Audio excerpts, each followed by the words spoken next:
Shalom, frères et sœurs bien-aimés, que la paix et la grâce du Très-Haut remplissent vos cœurs en ce moment même. Que la paix du Très-Haut soit avec vous et que sa lumière éclaire chaque aspect de votre vie, vous guidant sur le chemin de la vérité et de la délivrance. Bienvenue sur Psalmist Kingdom, votre sanctuaire de lumière, de paix et de guidance spirituelle, où chaque âme est accueillie avec amour et compassion. Avant toute chose, je vous invite, si vous ressentez des blocages, des attaques ou des difficultés dans votre vie ou votre destinée, à passer par une consultation spirituelle. N'hésitez pas à chercher du soutien, car il est important de ne pas rester seul face à l'adversité. Aujourd'hui, nous allons explorer ensemble un sujet essentiel. Les 7 portes spirituelles que l'ennemi utilise pour voler vos bénédictions, détourner vos grâces et bloquer votre destinée divine. Ces portes sont souvent invisibles à l'œil nu, mais grâce à la sagesse de la parole de Dieu et à des rituels puissants, nous allons apprendre à les identifier, à les fermer et à protéger nos vies spirituelles ensemble. Une porte spirituelle, c'est une faille dans notre vie ou nos habitudes que l'ennemi peut exploiter pour nous déstabiliser. Il est vraiment important de rester vigilant, car les bénédictions ne peuvent être reçues si les portes restent ouvertes. Comme il est écrit, « Veillez et priez afin que vous ne tombiez pas en tentation », selon Matthieu chapitre 26, verset 41. La colère non maîtrisée attire les attaques spirituelles et ouvre la porte à la discorde. Par exemple, cela peut se manifester par des conflits familiaux ou professionnels répétés. Pour fermer cette porte, méditez le psaume 37, verset 8, et engagez-vous dans une prière guidée de pardon et de libération.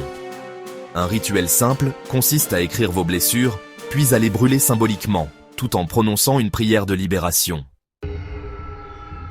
Les alliances dangereuses, ce sont des liens avec des personnes ou des pratiques occultes, ou encore des promesses qui ne sont pas bénies.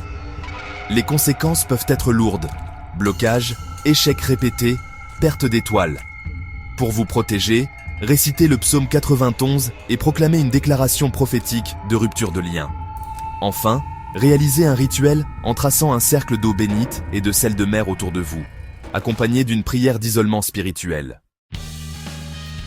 Ici, nous abordons le pouvoir des paroles négatives ou maudites, qu'elles soient prononcées contre soi-même ou reçues de l'extérieur. Les mots, qu'ils soient murmurés dans l'ombre ou lancés à voix haute, peuvent s'infiltrer dans notre esprit et façonner notre réalité, de manière insoupçonnée. Ces paroles, parfois anodines en apparence, peuvent vraiment avoir un impact profond, menant à la stagnation, à la perte de confiance, ou même à l'isolement. Elles s'accumulent, créant des blocages invisibles dans notre vie quotidienne. Elles peuvent provoquer des troubles financiers, des tensions dans nos relations, ou encore des difficultés à avancer. Pour contrer ces effets, il existe des ressources spirituelles puissantes, comme le psaume 109, qui agit comme un rempart contre ces influences. Ce psaume, récité avec foi et accompagné d'une prière de contre-décret, permet de renverser la force des paroles négatives. Et puis, il y a le rituel de l'onction, un geste ancien et symbolique. Utiliser l'huile d'onction, c'est sceller la parole divine sur sa vie, restaurer la bénédiction, la paix intérieure, et ouvrir la voie à une transformation profonde et durable. Parlons maintenant de la porte des rêves et des cauchemars. Il s'agit des attaques spirituelles qui peuvent survenir pendant le sommeil, notamment à travers des cauchemars répétitifs. Pour s'en protéger, on recommande de méditer sur le psaume 4, tout en utilisant un encens de myrrhe ou de lavande. Avant de dormir, il est sage de prier, de placer de l'eau bénite autour du lit et d'appliquer une huile de protection. Voilà, c'est une manière de retrouver la paix et la sécurité durant la nuit. Enfin, il y a la porte des désirs incontrôlés. Ici, on parle d'addiction, de mauvaises habitudes ou de convoitises qui nous éloignent de notre chemin. Pour guider nos pensées et nos actions, le psaume 1 est d'une grande aide. On peut aussi pratiquer une prière de discipline, s'engager dans une méditation guidée et visualiser la bénédiction qui nous attend. Petit à petit, avec ces outils, il devient possible de reprendre le contrôle et d'avancer vers une vie plus alignée. L'abandon spirituel peut se manifester, vous savez, par l'éloignement de la prière, la négligence des sacrements, ou même par un sentiment de vide intérieur qui s'installe peu à peu. Parfois, on ressent une distance croissante avec Dieu, comme si la connexion s'était affaiblie sans que l'on sache vraiment pourquoi. cela peut mener à la perte de foi elle-même, à une impression d'errance ou d'abandon, où l'on se sent seul face à ses doutes et à ses peurs. Pourtant, même dans ces moments sombres, il y a toujours une voie de restauration, une possibilité de retrouver la lumière et la paix intérieure. Le psaume 23 nous rappelle que le Seigneur est notre berger, qu'il veille sur nous et qu'il restaure notre âme, même lorsque nous traversons la vallée de l'ombre. Je vous invite maintenant à un rituel simple.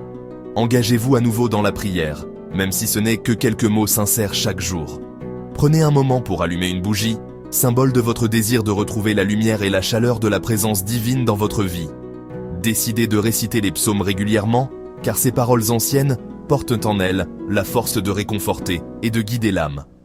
Ce sont des gestes simples, mais puissants, qui, petit à petit, rouvrent la porte à la lumière divine et permettent à l'espérance de renaître en vous. Alors, faisons un petit récapitulatif. Nous avons exploré ensemble les 7 portes et comment les fermer spirituellement.